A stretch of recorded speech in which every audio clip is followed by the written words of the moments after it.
So here's what I thought of the Spider-Man based comic books for the weeks of November 18th and 25th, 2009. Don't forget, part 1 of my reviews is up. That's for just the other Marvel stuff. Realm of Kings, Dark Reign, a couple of scattered others. Part 2, you got your DCs, your Images, DC Image, there's a Dark Horse, the non-Marvel. Stepping a bit outside of my wheelhouse. And here's some Spider-Man. Starting off, Spider-Man 1602, issue number 2 of 5. I'm continued to be happy with the series. The original 1602 is just an awesome, awesome book. This first sequel was it was okay. Third one about the Fantastic Four was awful, but I like this series. This issue, it's Peter Parker, or Peter Parquois, if you want to be specific. Spider-Man 1602, fighting pirates. And those pirates are led by the Kingpin's analog and Bullseye's analog for the 1602 universe. Really cool stuff. Also, we kind of see the Green Goblin in his goblin-y self for the first-ish time. Very cool stuff. So hopefully the series can hold up all the way through the end, because it's a cool... I still hate his costume. I'll be clear about that. But I like what they're doing with it. Very cool stuff. Next up, we have Web of Spider-Man, issue number 2. And who do you think this issue might be about? Hint, it's Electro. Shocker. I know, it's lame. Whatever. I think this is going to be my last issue of Web of Spider-Man. Look, it's an okay book, but it's $4. It's 3 stories. I don't care about Spider-Girl. Sorry, I just don't. The Electro story was okay, I guess. I think I like the Kane one from last month better. And the third story, I got nothing out of it. So I'm not much for anthology books. So this is not something that I'm generally going to like. And I've got more than enough Spider-Man right now. I don't need to be buying this book too. So bye-bye Web of Spider-Man.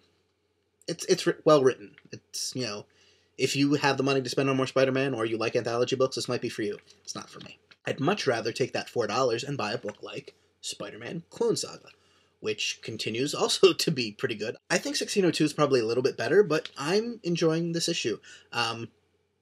Gwen Stacy shows up. Not entirely surprising, considering she's on the cover. And it's a clone. Once you see the clone pods, you should probably be able to figure out, oh, when he says I cloned somebody, it's probably her. Don't exactly know who the other character he would clone is, or why another certain character from the Marvel Universe would want that. I was racking my brain. I could see why that one character might want Gwen, but not... I can't think of anyone else the Jackal and this other character would have in common. Interesting thing, if you remember back part 1 of this review, I mentioned that the Avengers Initiative, they fight Nightmare. The Jackal in this issue looks almost exactly like Nightmare. It's kind of funny. Just a weird aside. Nice thing about this issue, it's the first of the 3 with no anachronistic comments.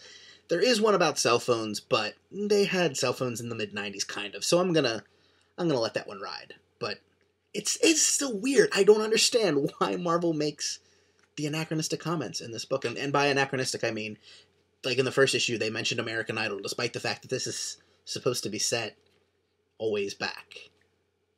Very weird. Also, I don't like how they draw Kane's face now that his mask has been removed. I prefer, like, in the first issue of Web of Spider-Man, where he's just crazy mountain bearded man with all crazy messed up face, and here he's like brunette Fabio with a little bit of stubble and some scarring. It was weird. But yeah, check out the book. It's good. It's much better than the old Clone Saga.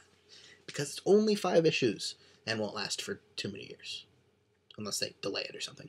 So now let's get down to the real meat and potatoes of Spider-Man. We've got Amazing Spider-Man, but before the actual Amazing Spider-Man book, Amazing Spider-Man The List, which is really cool. Spider-Man has his own list. Nick Fury had a list. It seems like everybody's making lists. They're very Kill Bill about this, but Spider-Man list is ways Norman Osborn tricked everybody into making him Supreme Commander of everything. Kind of funny. In this issue, and I read somewhere else, someone said the same thing, and I kind of agree with them that this seems like it's the issue that's really going to kick off Siege and the end of Dark Reign. Spider-Man starts to really take a chunk out of Norman Osborn's armor and attack him in a way that's really going to hurt him long term. My favorite thing about this issue, I want to point out here, the panel layouts are very cool. You can't really tell from this page too much. If you've ever read Watchmen, and you know how Moore and Gibbons did a lot of fun stuff with panel placement, and not really placement because they use the same idea over and over again, but just permutations on a theme. This does some really cool stuff. I can't even really show you anything that's like that right there is what I think is so cool about this issue's layout.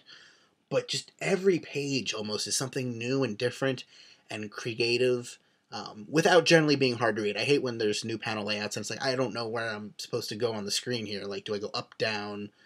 This one is very easy to follow, but just very cool.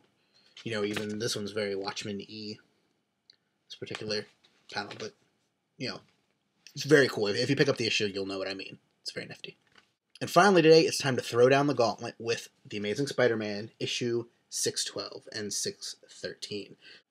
These two issues start off the Gauntlet storyline with Spider-Man, and here we have Electro. Turns out, Electro, Max Dillon, he's fallen on some hard times, loses all his money in the economic crash, and he is not too happy about that. Not only is he not happy about losing his own money, but he's not quite that thrilled that the government is bailing out companies like the Daily Bugle, or DB as it's called now, and he decides to do something about that, and gets most of New York on his side doing it, which is kind of weird to see.